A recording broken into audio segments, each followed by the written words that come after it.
and mechanical permits to do the rest of the work. Same thing with the roof.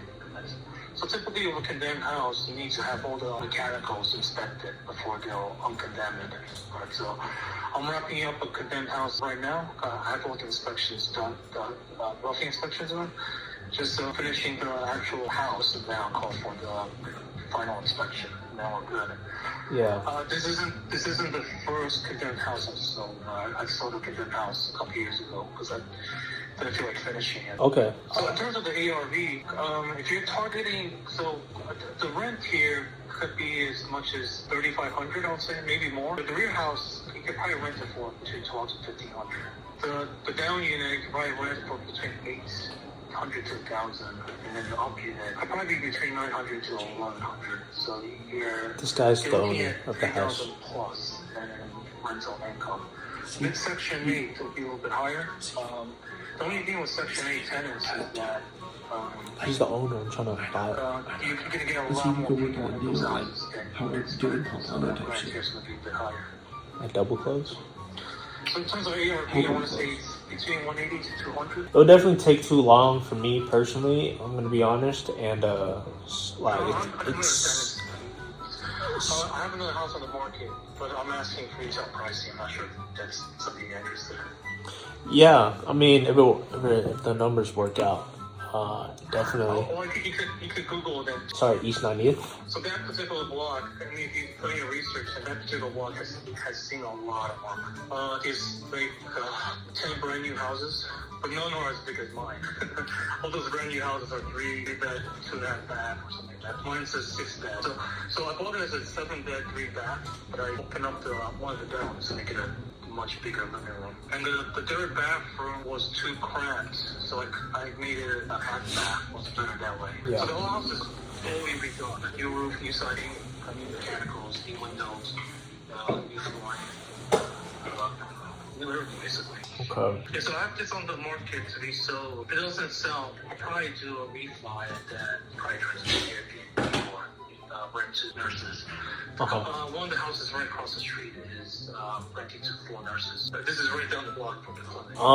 Yeah, honestly, this would be. Right out of your price range, right? Yeah, it's kind of I wouldn't see my money back in like 10 years, I'm going to be honest. And we try to aim for like 3.5 and under on our initial investment. That's how we like calculate. You're looking for high cash on cash returns.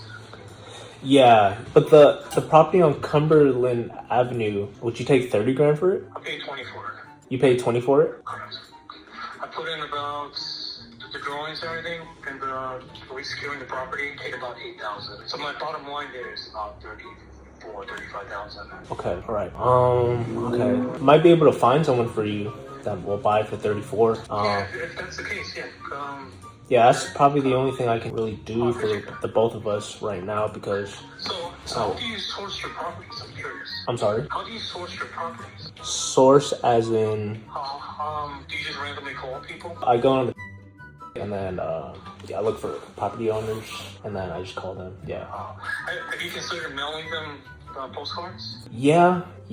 I've heard that's a pretty good strategy. I haven't done that, but I bought a couple properties because I was doing work on that block, right? I was renovating the house, and they'll like, so for instance, if you look at, I bought that off market. The owner saw that I was renovating the house 3 months down, 3 houses down. I asked if I was interested in buying. He wants to take a look at it, then I'll beat him offer, and we close in 2 weeks. Oh, nice. Okay, so I'm in the acquisition stage as well. Like I mentioned, around 100 units. I have a 17 unit, 6 units, and then a lot of singles. Awesome. If you ever need advice on which neighborhoods or block by block, I can let you know. Thank you. Stay away from East Cleveland.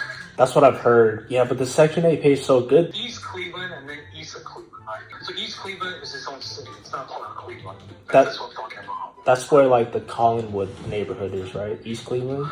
But East Cleveland, zip code 44112, it's its own city. So it's part of Cuyahoga County, but it's not part of Cleveland itself. So when you hear people say East Cleveland, you should have them clarify, right? East Cleveland suburbs, which is Garfield Heights, Maple Heights, Bedford, right? And then There's the east side of Cleveland, I guess, kind of like Slavic Village, or still don't understand. Fairfax is still semi-ghetto. 5 block radius around the hospital, that's getting gentrified. But if you walk past those 6 blocks, it's pretty rough. East Cleveland itself, that city itself is bankrupt. The mayor got indicted for corruption. You probably pick up properties there for between, I don't know, 5,000 to 20,000, right? I'll probably fix it up for like another 30 grand or whatever. And it might be worth, let's say, 80 to 100, or maybe a little bit more. That's not the issue you're gonna have. The issue is you're gonna have a hard time finding people to put in there that would stay long term, that you can work with. The neighborhood is really, really rough. I've heard. They have mansions there. They have some really, really nice houses. Right? It's borderline Cleveland Heights. So Cleveland Heights is a B-class neighborhood. It's nice over there. So on the border, you can find some decent properties. But in general, I would avoid buying in East Cleveland. It's just my recommendation. I know a lot of people buying in Slavic Village. You're buying in Buckeye Shaker, so Mount Pleasant. Yeah. The prices there are still kind of within people's budget. But to me, that's not where the value is, right? If I can find a buyer for one of my investor buddies, might pick it up for 34. Did you say you wanted 34? Yeah, I can sell for it. I want to caution you though. Does he have a general contractor that has done condemned houses before?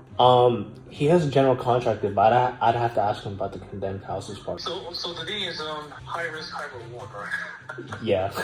Sounds like it, yeah. It's in zip code 44104. It's not the best, but that particular block is really quiet. At least 6 or 7 houses that were built in 2020. I'm sorry, 2005. So most of Cleveland's housing stock is like in the early 1900s. You see a lot from like 1900 to 1930. It's hard finding houses that are built within the last 20 to 30 years. So on this particular block, there's a bunch of houses built in the early 2000s. So it's a lot. The block itself is a lot nicer. Sounds good. All right. Thank you so much. Yeah. Thank you. And, yeah, if I find any deals, I'll definitely text them to you when I can text again. Have a good weekend. All right, you too. Bye bye.